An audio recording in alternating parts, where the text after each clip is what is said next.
La Société Générale prend plus de 25% depuis le début d'année. Aujourd'hui, je vous propose d'analyser cet actif qui est aussi l'un des moins chers du marché financier français.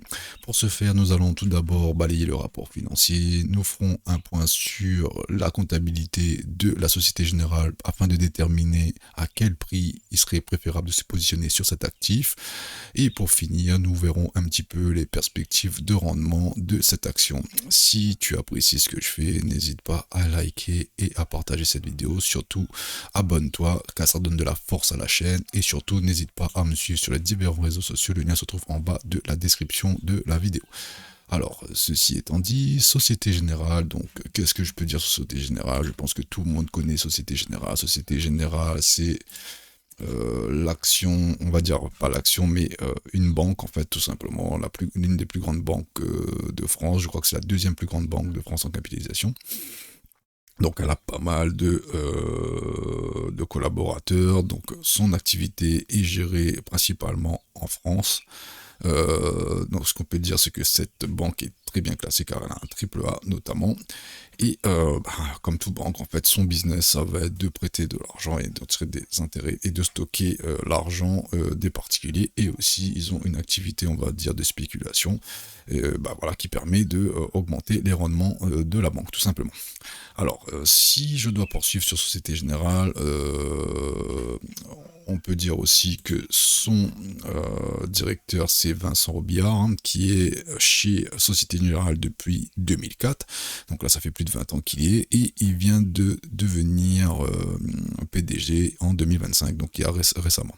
Mais ce monsieur, il a eu pas mal d'expérience dans le secteur bancaire, notamment depuis 98. Il est dans le secteur bancaire qui a fait divers postes, notamment chez Société Générale, pardon, et a fait divers audits pour divers banques.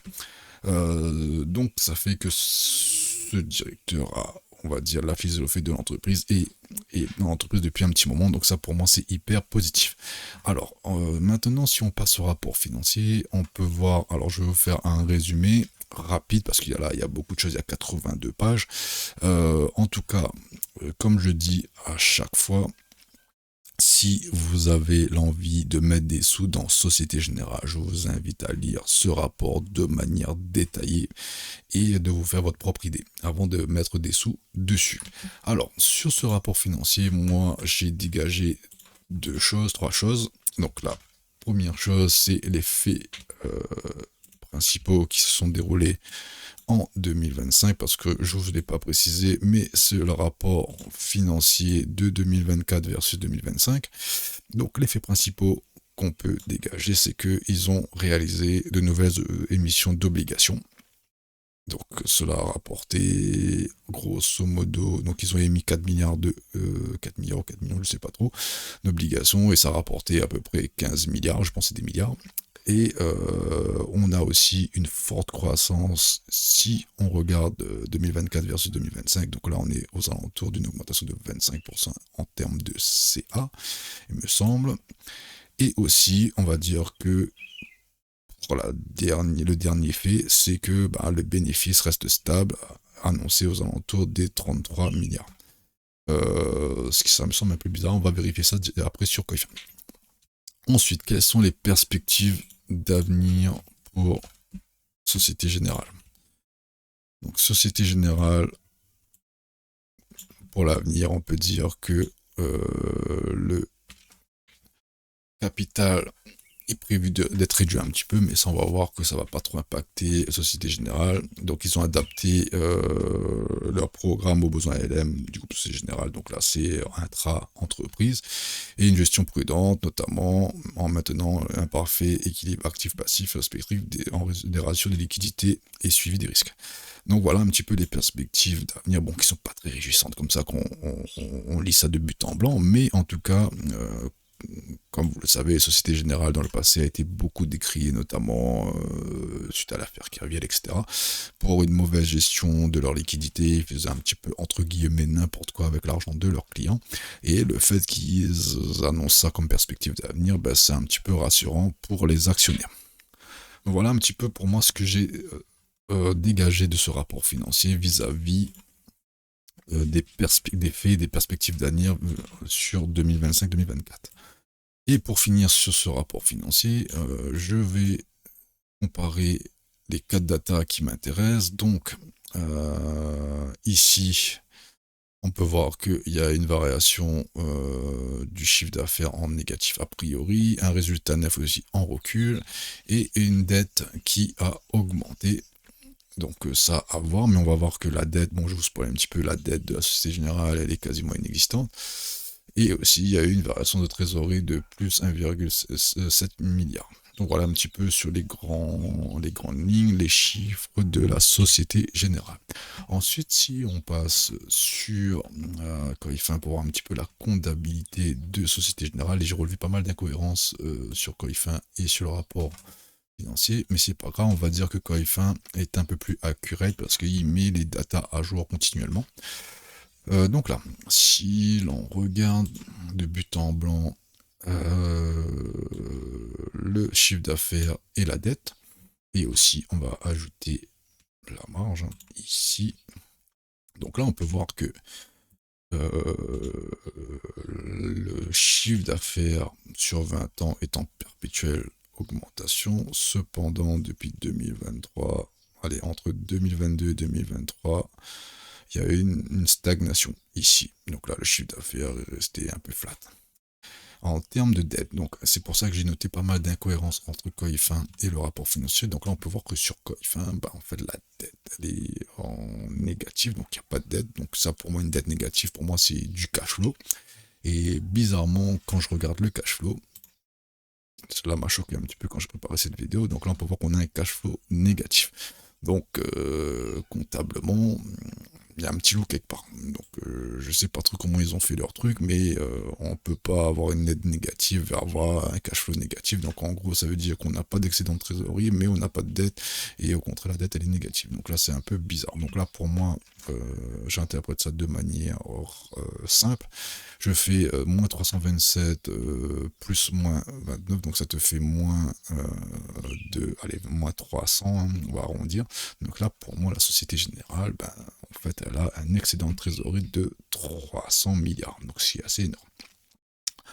Après, dans cet excédent de trésorerie, est-ce que on met l'argent des particuliers, etc., l'argent en gestion, je ne sais pas. Mais en tout cas, pour une banque, c'est assez normal, on va dire, entre guillemets, d'avoir un excédent de trésorerie assez énorme parce que tout simplement, il cherche de l'argent, tout simplement.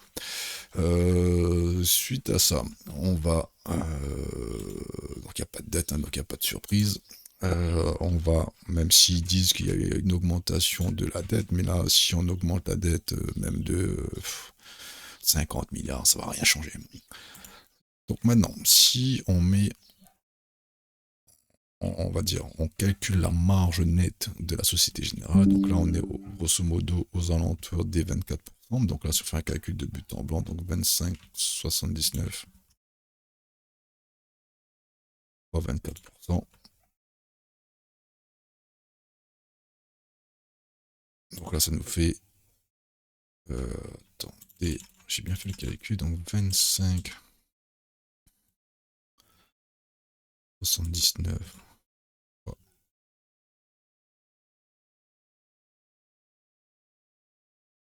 Ça fait 618.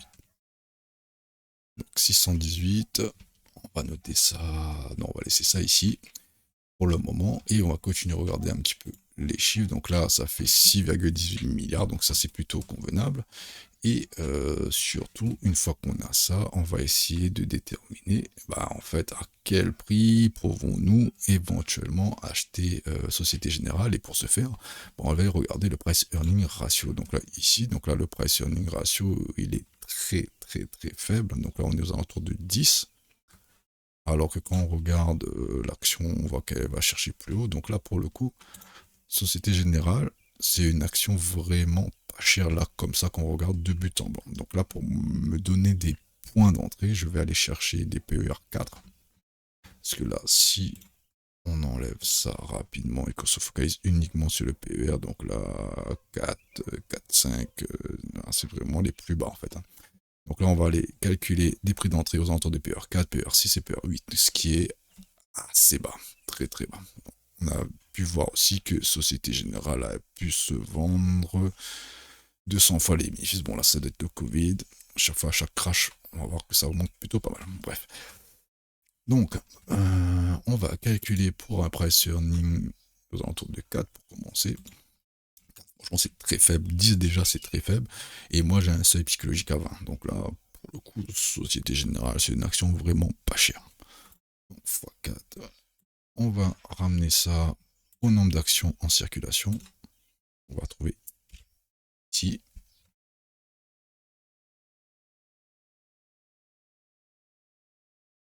Donc ça fait 766 millions d'actions en circulation. Donc on va diviser ça ici par le nombre d'actions en circulation. Donc 766 millions. Donc là, ça nous donne un prix aux alentours des 32 €. On va mettre ça directement ici. Hop. On va mettre ça. Donc 32, on est grosso modo ici. Donc là, c'est E4. Donc voilà, on y était il n'y a pas très longtemps, donc début 2025. Maintenant, on va faire la même chose pour price earning de 6. Hop, fois 6 divisé par le nombre d'actions en circulation. Donc ça fait 48 qu'on va mettre ici.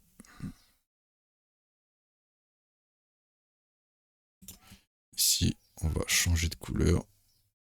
Hop, et on va mettre 6. Donc là, comme je vous répète, c'est des price earning assez bas. Juste pour indication, si vous regardez un petit peu les autres actions que j'analyse, c'est rare qu'on ait des price earning ratio aussi bas. Et pour finir, on va calculer x8.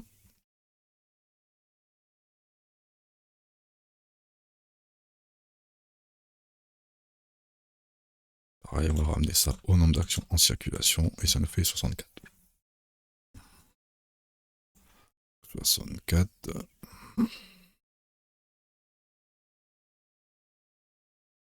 Hop, ici.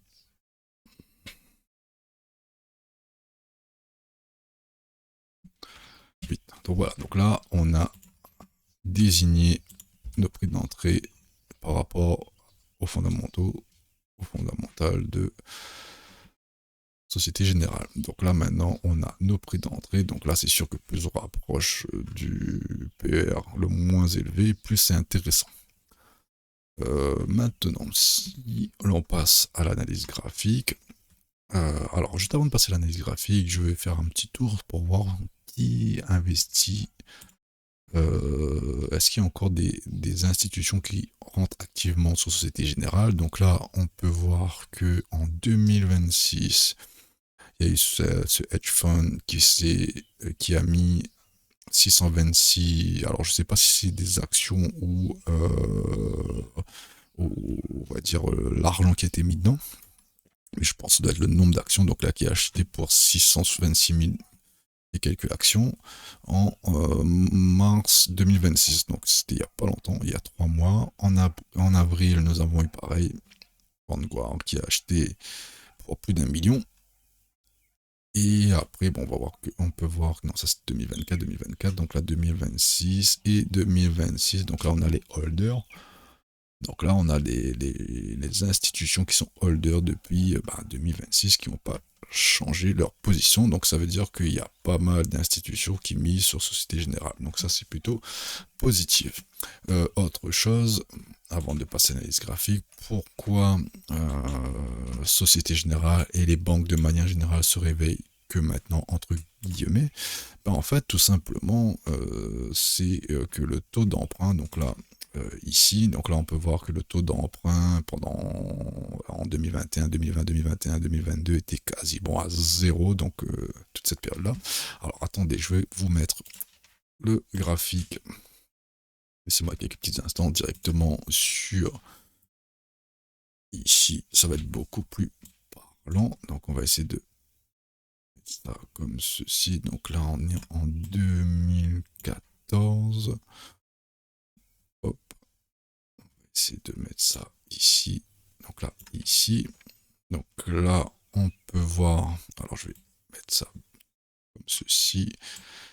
Juste pour vous montrer l'évolution. Donc là, on voit que ici, on a des taux d'emprunt quasiment à 0, hein, ici. Donc là, ça correspond un peu à cette zone-là.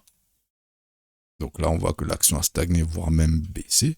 Et depuis que les taux d'emprunt sont repassés à, maintenant on est à 4, on est redescendu un petit peu aux alentours des 3, ben là on peut voir qu'il y a eu une expansion ici et une expansion avec une petite latence. Pourquoi? Ben parce que tout simplement, les banques, leur revenu, c'est les intérêts.